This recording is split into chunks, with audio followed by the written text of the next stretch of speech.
हिंदू धर्म है मेरी, दामन है मेरी जाति, मत भूल अपनी अपनी जाति। मैं मेरे समाज के लोगों से एक ही बात कहना चाहूंगी कि प्लीज प्लीज हिंदू बनना बंद करो। हिंदू नहीं हो तुम। तो नीली कबूतरी क्या बोल रही है कि हमें हिंदू नहीं बनना है, तो तुमको हिंदू बना कौन रहा है? तू चमार है, चमारी रहेगी। बिल्कुल जी बिल्कुल, बाकी तो आपने बिल्कुल सही बोला है सब कुछ, लेकिन आप ये जानते भी हो SC/ST एक्ट क्या है, किस चीज़ में धारा लगती है? जो अनाप शनाप बोल रहा है तूने।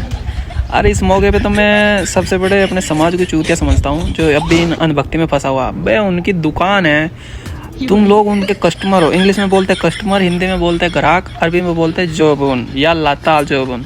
यही बात है, तुमको धर्म को नहीं मानना है मत मान, तुमको मानने के लिए बोल कौन रहा है यार? यही बात रोस्ट की बात है, तो रोस्ट करने का ज्यादा शौक लग गया रहा। रोस्टिंग मका सुधर जा बेटी चोर, नहीं तो नंगी होकर जागे और तो कुछ नहीं।